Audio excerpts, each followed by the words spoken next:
आधारमा आफ्नो छुट्टै विशेषता र पहिचान बनाएको यस चामुण्डा माध्यमिक विद्यालयका कक्षा 12 मा पढ्ने विद्यार्थी भाइ बहिनीहरूलाई आज हामी बिदाई गर्दैछौँ। एक जमानामा हाम्रो पूर्वका आदरणीय सरले भन्नुभयो, चामुण्डा भनेपछि हाम्रो छुट्टै पहिचान थियो। हामी त बुढा भएछौँ जस्तो लाग्छ, छोत्रा भएछौँ जस्तो लाग्छ। हाम्रा विद्यार्थीहरू जहाँ गए पनि, चाहे राष्ट्रपति रणिङ सिंहको कुरा किन्नुहोस्, कुनै प्रतियोगिताको किन्नुहोस्, आफ्नो छुट्टै पहिचान थियो, छुट्टै अस्तित्व थियो, छुट्टै गरिमा थियो। विद्यार्थीहरूको सङ्ख्या पनि बहुत धेरै मात्रामा थियो।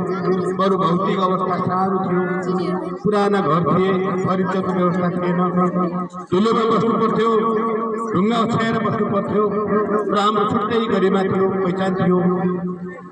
यो विज्ञान र प्रवृत्तिको युग सँगसँगै समाज परिवर्तन सँगसँगै जुन विकास अगाडि बढिरहेको सोही गतिमा हाम्रो क्षमता, बुद्धि, क्षमता र सबै कुराहरू बढ्नुपर्ने हो।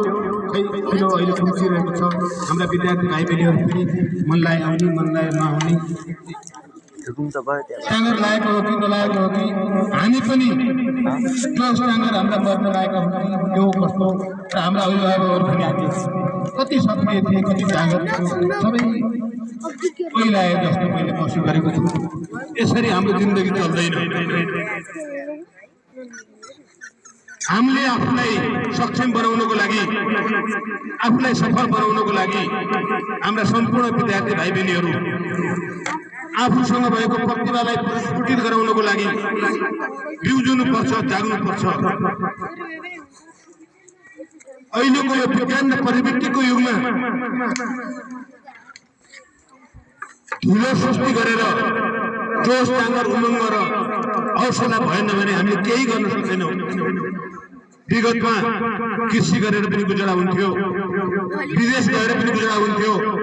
अबको युग यस्तो युग आउँदैछ, 100 जना कामदारले गर्ने काम एउटा मेसिनले गर्नेवाला छ, 1000 जनाले गर्ने काम एउटा इन्जिनले गर्दैछ, 1000 जनाले गर्नेमा 1 जना व्यक्ति एउटा मेसिन चलायो भने त्यसले काम गर्यो भने 900 जनाहरू बेरोजगार हुँदैछन्। विदेशमा त रोजगार पाउनेवाला छैन। हजारौं लाखौं रोजगार दिने कम्पनीहरूमा अहिले रोबोटहरूको विकास भइरहेको छ। होटलहरूमा खाना पकाउने, खाना दिने, सर्भिस गर्ने, भाडा माग्ने सबै कामहरू मेसिनले गर्ने अवस्था भइसक्यो भने विदेशमा गएर पनि रोजगार पाउने अवस्था छैन। अफिसहरूमा पनि नेट र इन्टरनेटको माध्यमबाट, यो एआईको माध्यमबाट, आर्टिफिसियल इन्टेलिजेन्सको माध्यमबाट 1 जना व्यक्तिले गर्ने काम भन्दा पनि 1000 जना व्यक्तिले गर्ने काम एउटा मेसिनले गर्ने गरिसकेको छ। ब्याङ्कमा अब कर्मचारी नचाहिने अवस्था छन्। मोबाइल ब्याङ्किङ, हामी लाइन लाग्नु नपर्ने अवस्था आइरहेको छ। त्यस्तो युगको विकास भइरहेको छ। अब टिचरको पनि आवश्यकता नपर्ने दिन आइरहेको छ। शिक्षक छैन, कोही बात छैन। प्रत्येक कोठाहरू डिजिटलाइजेसन हुन्छन्। डिजिटल बोर्ड, 1 जना टिचरले एक ठाउँमा बसेर पढायो भने देशभरिका विद्यालयका कक्षा कोठाका भित्ताहरूमा त्यो टिचर देखिन्छ। त्यसले विद्यार्थीहरूसँग इन्टरेक्सन गर्छ। 1 जना टिचरले 1000 जना विद्यालयमा एकै समयमा पढाउन सक्ने टेक्नोलोजीको विकास नेपालमा भइसकेको छ। त्यो युगमा हामीले कसरी रोजीरोटीको व्यवस्था गर्ने, कसरी पेट पाल्ने, हाम्रा विद्यार्थीहरू, हाम्रा कक्षा कोठाहरू, हामीले पढ्दाखेरि जसरी सहरहरू अगाडि उठिन्थ्यौँ, हामी कसरी विद्यार्थीहरू बसाइ बस्थ्यौँ, त्यही तरिकाबाट पढाएर त्यो पढाएको हुँदैन। यसो पढाइमा पनि केन्द्र गर्नुपर्ने छ, पढ्ने प्रक्रियामा पनि केन्द्र गर्नुपर्ने छ। हाम्रा विद्यार्थी भाइ बहिनीहरूले पनि म यो संसारको सफल व्यक्ति हुन सक्छु, मसँग पनि संसार टप गर्ने क्यापासिटी छ, क्षमता छ भन्ने एउटा हौसला लिएर पढ्नुपर्ने छ। विश्वमा सबैभन्दा टप हुन सक्ने क्षमता हरेक व्यक्तिको हुन्छ। हरेक व्यक्तिसँग अन्तर्निहित प्रतिभा छ, क्षमता छ। त्यसलाई कसरी बाहिर निकाल्ने, त्यो निराएर हुनेवाला छैन, कोही लाएर हुनेवाला छैन, जाँगर नभएर हुनेवाला छैन। आफू बाँच्नको लागि केही न केही गर्नुपर्ने छ। त्यसकारणले यो चुनौतीपूर्ण विश्वमा हाम्रा विद्यार्थी भाइ बहिनीहरू कुनै न कुनै क्षेत्रमा दक्षता प्राप्त गर्नै पर्छ। दक्षता प्राप्त हुन सकेन भने त्यसले बाँच्न सक्दैन।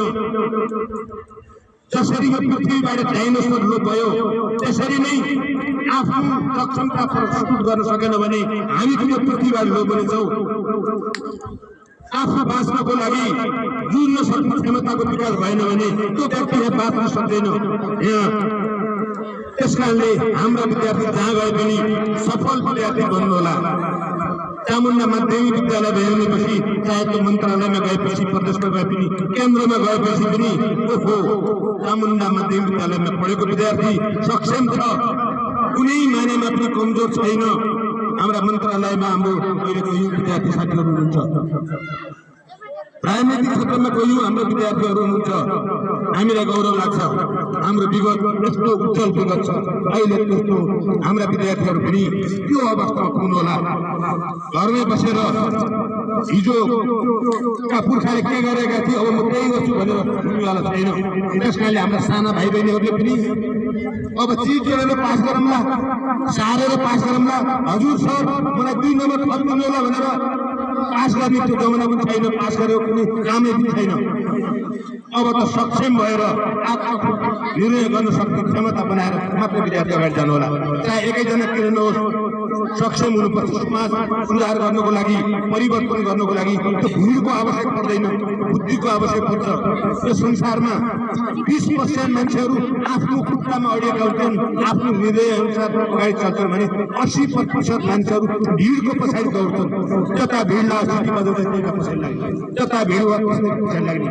त्यसकारणले हाम्रा विद्यार्थीहरू भिडको पछाडि होइन, बुद्धिको पछाडि लाग्नु होला, विवेकको पछाडि लाग्नु होला, सक्षमताको पछाडि लाग्नु होला।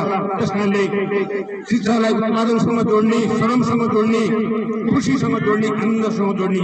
जति धेरै पढ्यो त्यति धेरै झुक्न सक्ने हुनुपर्छ। पढेको पछि झुके जस्तै पढेको मान्छे विनम्रशील भएन भने त्यसको कुनै अर्थ छैन।